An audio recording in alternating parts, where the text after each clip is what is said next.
actually in the screen? Yep, you're right in the bullseye middle. And it's recording. I don't like. Why? Because you're not smiling or anything. Well, I'm not ready to shoot yet.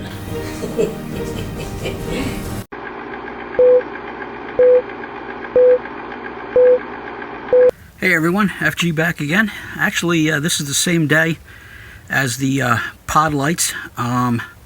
They got mounted up by the hood, the ditch lamps. Getting a lot of things done today. This is a crankshaft position sensor. The one all the way to the rear, or the top of your image, is the old one.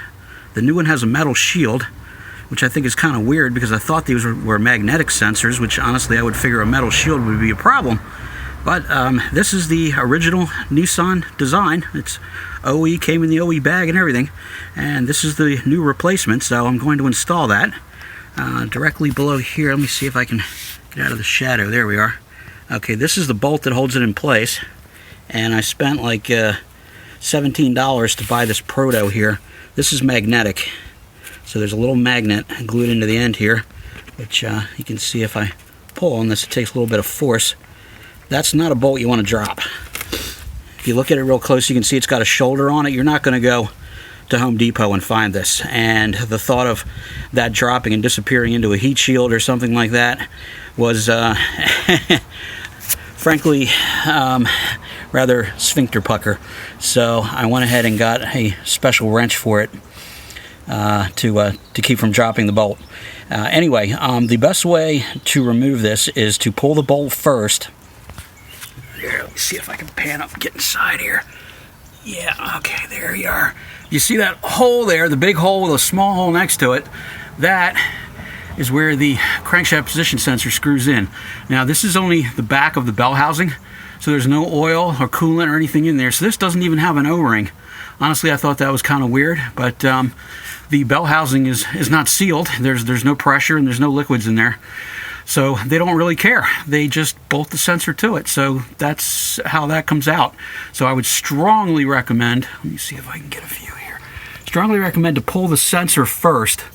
Then you can move the harness around to the side here like I did and be able to get the clip here to pop loose, because it's a it's a royal pain in the neck once it's back in place. So reinstall the new sensor back on the harness and then push it back in. Now, let me see if I can get a view here. If you get up a little bit, oh brother, yeah, this is really nasty.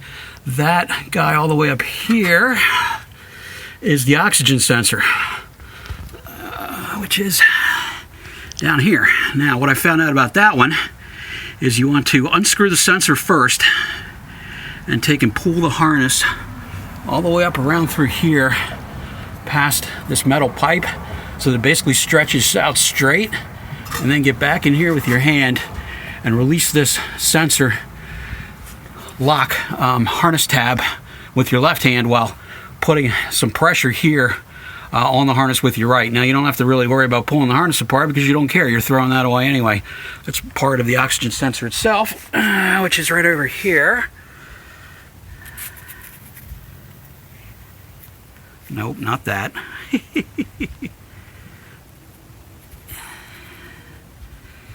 There we are.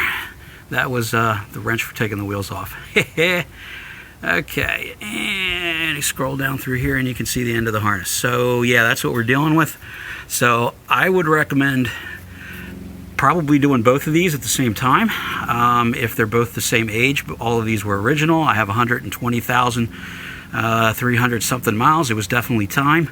So I would remove the oxygen sensor first, which gets that harness out of the way, makes it much easier to get to the crankshaft position sensor, and then go ahead and repeat the performance in the opposite direction. Install the crank sensor first, and put the oxygen sensor back on, and make sure that you remember to snap the harness back in place. After that, you're done. So this is the passenger side. There's only one crank sensor, so thankfully I don't have to deal with that, but there are two camshaft sensors, and I don't think that I'm feeling froggy enough today to chase those. I'm almost 58 years old, and this is not as much fun as it used to be.